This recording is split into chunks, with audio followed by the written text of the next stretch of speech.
Hi guys, I'm Shmee. Hello, welcome back to the channel and welcome to a very exciting day. I'm here at HROwen Ferrari London, the Ferrari showroom, to take a first look at this, the new Ferrari Purosangue. This is the first time I'm taking my camera around Ferrari's FUV, their raised up four-wheel drive, four-door, in fact, first four-door Ferrari ever with a 6.5 litre naturally aspirated V12, and I am delighted to say that one of these is going to be joining the Shmeemobiles. I have a deposit placed. It will be joining the collection within the first couple of years of deliveries. Allocations are, of course, in super high demand for this incredibly long-awaited car. But today, I want to show you through it. This is my first time sitting in it, poking around it, taking a proper look at it. So let's do this then.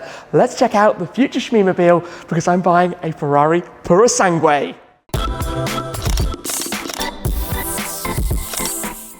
Believe me, this is a really cool opportunity to be here with the brand new Ferrari Purosangue here in the Mayfair showroom, where I've been a few times to check out different cars, but this is my first opportunity to be up close and personal with this. And the more time that I'm looking at it, the more things I'm taking in, and that's what I want to share with you today. For example, we're going to open up the bonnet, which is pivoted from the front, to take a look at the V12. I want to run through some of the integrated aero in the bodywork, the channels of air that are managed through this. You wouldn't believe the number of different paths and places that it can go through.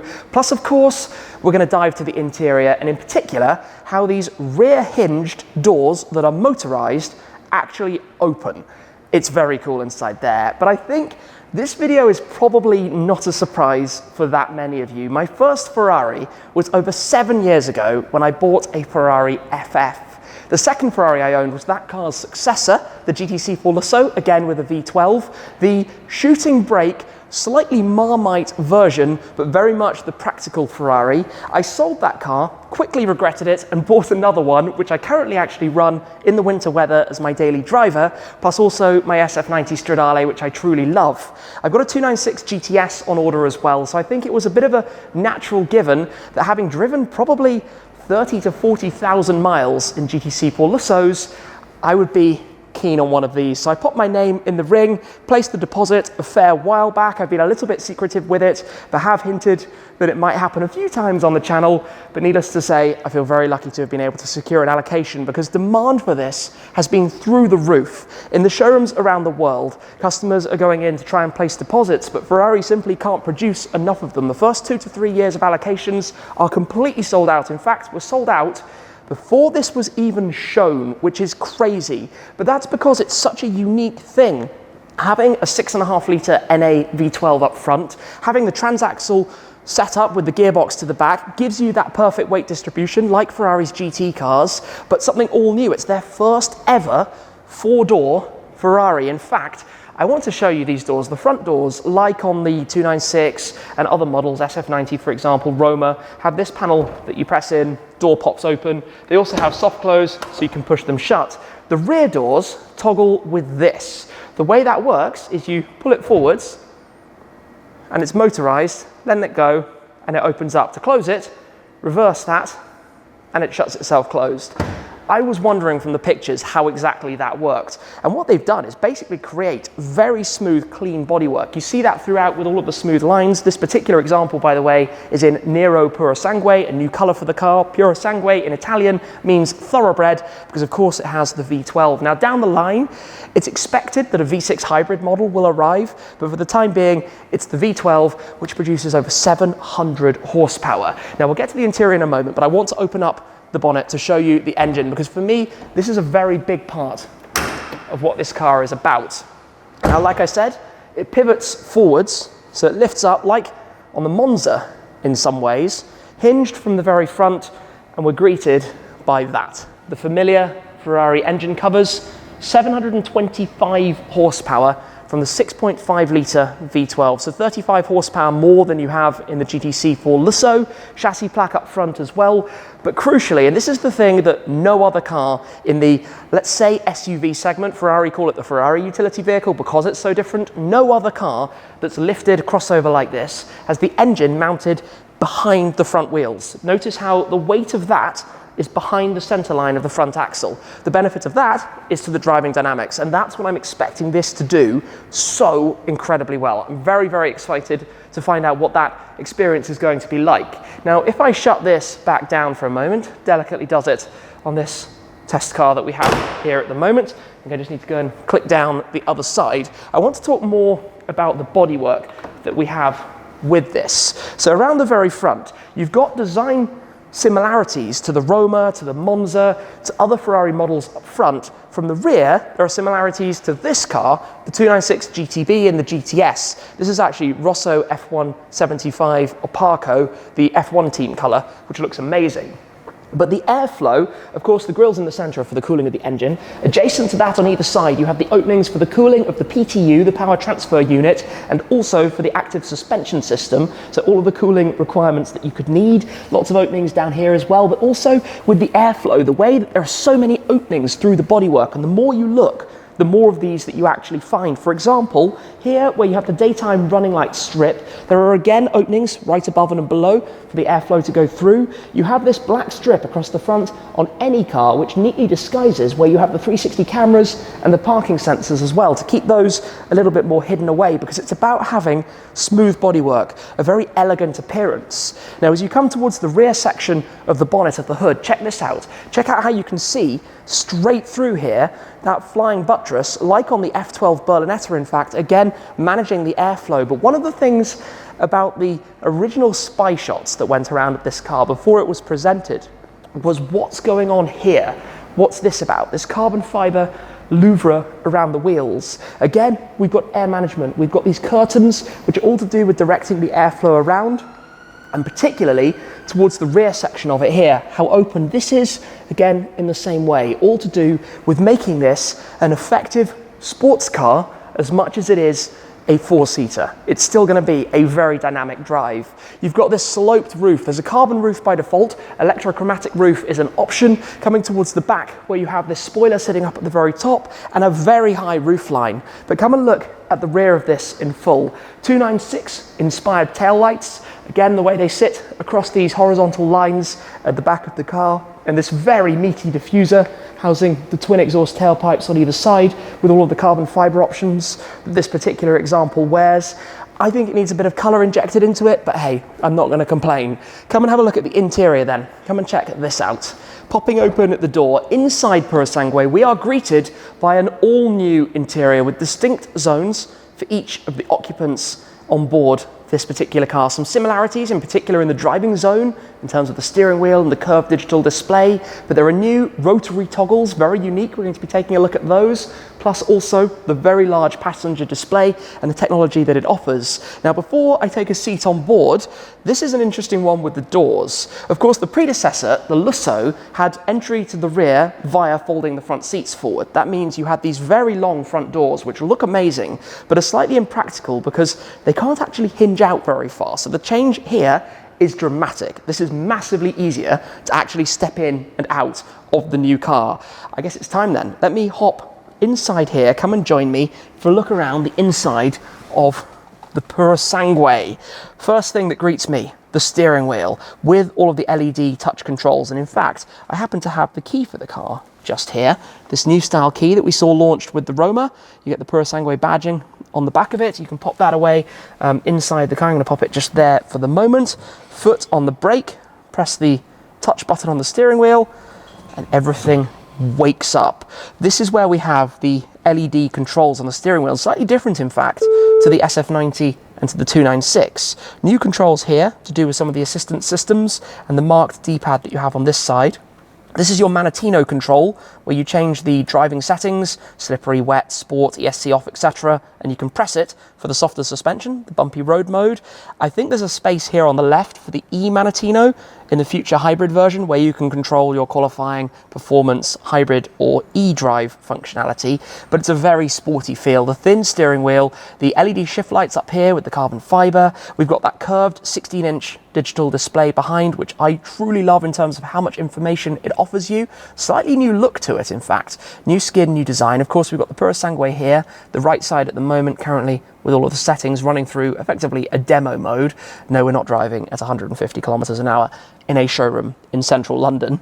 Down here is where you have your mirror controls, again, all illuminated. Things that do take a little bit of time to adjust to and become familiar with, but when you are familiar with those, they actually all work brilliantly. Now I want to show you a little bit more around here, so pop around the other side. There is a lot more to this. We've got the grab handles to pull the door closed. We have soft close. I think this might be the first Ferrari with soft close.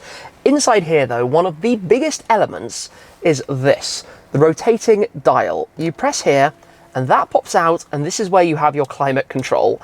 It perhaps is over the top, but I love it. In terms of the design, the way it's presented, the way that protrudes from the dashboard. We have a few other controls adjacent to it, your heated steering wheel, your suspension lifter, but we also have this button in the bottom right, which is for the electrochromatic roof. If you take a look at the roof, we have this gigantic glass panel overhead.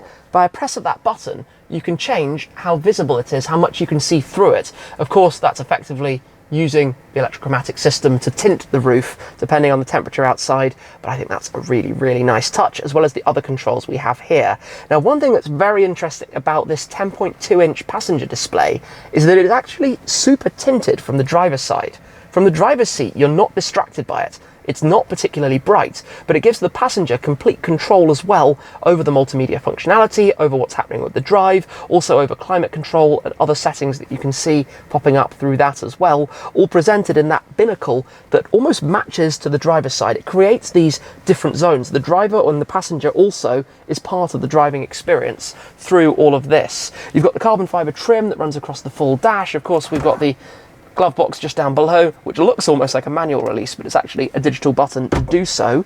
In here, in the central console, the key, I think you pop over to the side just in that area. This is a wireless charging pad, which I don't think has been certainly on none of the Ferrari models I've owned before. Pop open this storage area and you have your two cup holders just tucked away under there. Your hazard warning button, your SOS. You've got the H-panel style here, the H-pattern, this throwback to the old gated manual gearboxes that we've seen in recent Ferrari models, where you've got your reverse, your auto and manual for the gearbox, and L is your launch control as well. Your window switches, obviously your rear window switches, because the Lusso and the FF before it did not have window switches for the rear of the car at all, and a little bit of storage in the armrest with your 12-volt socket and a pair of USB ports inside there as well. So you're sitting in this very dynamic feeling car. There's a long bonnet out in front, but up front, with the electric seats, electric steering column, I've got the seat controls on the side, memory seats, all of the latest tech, so to speak. It feels like you just want to take this thing for a drive. It feels like a slightly raised version of the Lusso in terms of the seating position. You know that the engine is right in front of you, not hanging out over the bonnet, which is very different to the likes of the Urus, the DBX, the Bentayga, the Cullinan, etc. Completely different feel in terms of the drive. But I suppose we should also talk about the back. So let me hop out, electric door button releases, go check out that. I know it's a small detail, but I love soft close, especially on a car like this. And I absolutely love that, the way that works. I mean, it's such a Ferrari solution. As I've said before, doing things the Ferrari way, which is very different to anybody else. Come and have a closer look inside the rear though. You'll see you have this strict two-seat configuration. You can't have a bench seat option. You have the two very high quality seats with exactly the same finish that you find up front, almost bucket-like seats themselves for the rear passengers. A car that offers everything in the rear that it offers up front. So let me take a seat inside here, experiencing stepping through that suicide door that points to the rear. When I'm sat back here, lots of headroom, loads of space above me, plenty of knee space as well. I'm pretty average in terms of height, and there's plenty of room for me. I've always found that in the GTC4 Lusso, once you've managed to climb through, you have a lot of space in the back. We similarly have the rotary display here. You'd press this, pops up, and you can control your climate control via that as well. More storage, more USB-C ports, more wireless charging pads, everything that you could possibly want really found back here with all of the fit and finish. I'd love a lighter color to bring out a bit more for me. Now, if you take a step back, I also have a button here to close the door. I can just press on here, I believe, maybe not on the prototype car that we have here, and the door would shut, which is just the icing on the cake, to be completely honest. I think in this particular example, we'll step out and just close it with a press of the button. just like that, as if by magic. Now to come back towards the rear of the car, this is of course a practical Ferrari. It might be a Ferrari that can do 0 to 62 miles an hour, 100 kilometers an hour in about 3.3 seconds, which is ridiculous, but it's also a Ferrari that has plenty of luggage space. We've got the powerful tailgate, that pops up. It's interesting how it works back here. So like all of the Ferrari models, you've got your personalization specifications plaque just in here. I apologize that it's quite dark inside here, but the full specification breakdown of this particular model. Beneath the floor though, you have some additional storage space down there. Perhaps that's where some battery tech might go in the future, who knows, but it keeps that flat floor should you prefer. There are various of these shelves and trays which slide out, so if you need the car to be that little bit more practical, you can pull these out. You can also pull this out and remove it if you wish, where you've then got that view straight the way through. And then on the left hand side here are these controls which, when you press them, operate the seats in front. So you can slide the seats forward and then fold them down as well from back here, rather than having to go around. Just makes life that little bit more easy. And then of course this all folds back in, kind of learning as I go a little bit here, but working smoothly. The Lusso had a similar system, so yes, you could argue you have to take all of this out, but it does make for a very nice high quality feel to the interior of the car. Lock that into place. You can also pop this one out as well should you wish, but I think fundamentally you're going to keep those in place. It gives you the opportunity to carry your skis, to carry a whole load of luggage, to use it as a practical car. Now, of course, it's a very expensive daily practical car. No, I think, two ways of looking at that, and perhaps for some, maybe a little bit too much. But for me, this is the ultimate. So somebody who's driving the GTC4 Lusso so much, the idea and everything about the Purosangue is like perfect. The way they've done this, they haven't just made a very front-heavy SUV that doesn't really care about driving dynamics. It's all about how it looks and the flair. It's all about driving as a Ferrari should drive. Let's get a little bit more technical for a moment, because there's also a lot more to this. For example, the Purosangue has four-wheel independent steering. So we're familiar with cars that have rear-wheel steering to go at high speed in the same direction as the front for stability, and at slow speed to go in the opposite direction to help with the turning radius. But in this car, all four wheels can move separately from one another. That means that the computers inside here will be working out all sorts of things. Combine that with the ABS Evo system that was introduced in the 296 for the braking. Combine that with the four-wheel drive powertrain unit system that this car has as well, and you've got a lot of tech at play underneath the skin. And that's one of the things I find fascinating. It's not necessarily screaming and shouting that, but it's all going on within the car. Now, visually, this is obviously one of the biggest talking points. The way that you get this additional height from the car using these wheel arch trim air generators, air curtain generators around. I'm sure to have them in exposed carbon fiber is going to be a very big option, but they absolutely look the part. And it's shot as well in Michelin Pilot Sport 4S tires, quite a sporty tire option, which I think is interesting and telling about the model as well. One thing of interest to me is also the size of it. It sits 1 meter 58 centimeters tall, which is 20 centimeters taller than the Lusso. So we're talking about that much or so taller. It's slightly longer, 5 centimeters longer, that's about 2 inches. It's 4 centimeters wider, 1.5 inches, but obviously about 8 inches taller. So it's not as huge as you might have thought, considering the fact that they've introduced an extra pair of doors. That's a significant change, but hasn't resulted in something that's grown too big. Because if you're somewhere like this in central London, you don't want a car as many SUVs have gone to be towards 5.5 meters long. It's so hard to find a parking space for a vehicle of that size. Of course, there will be many different options. Again, carbon fiber for the lower splitters, the integrated parts at the front grille, the scooter rear shields worn on the side. It has the standard carbon roof, so technically heavier by adding the glass, but for me, the electrochromatic glass panoramic roof is an absolute must on this thing. Lots of different leather options for the interior. And similarly at the rear, there'll be the option to spec your different diffuser inserts in carbon, the rear wheel arch, and also the exhaust tailpipes with a few different options for that as well.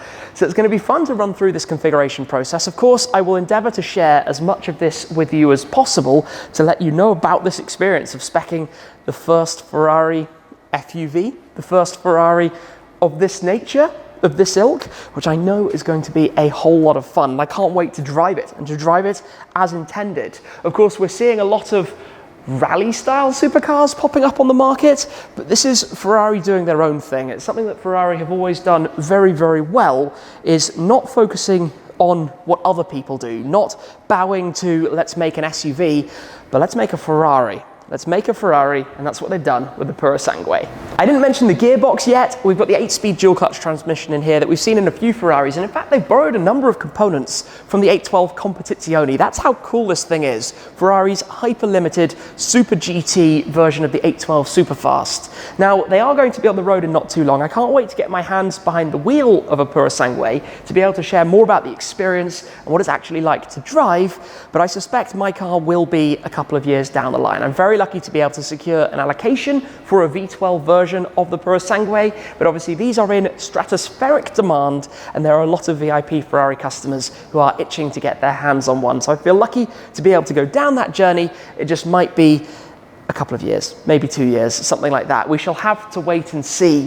For today though, it's been awesome to come down here to HROwen Ferrari in London to check out the Ferrari Mayfair showroom and to take a look at the Purosangue in person and to share some of these things with you about what the engine looks like, how the rear doors work, to hop inside and take a proper look at that, and to start to think a little bit about some options. Knowing me, it's going to be a colour. It might be a derivative of blue, and it's certainly going to have a lovely interior. I've been a massive fan of my SF90 Stradale interior, and although I probably wouldn't go for a Crema or a Sabbia completely light inside, I would like something that adds a touch of colour, a touch of, I feel there's a luxury sense that comes from that as well. For now though, lots of exciting things with the 296 GTS in the works too, so stay tuned for that. Merry Christmas to you all. Thank you very much for watching, and I'll see you again very soon. Cheers.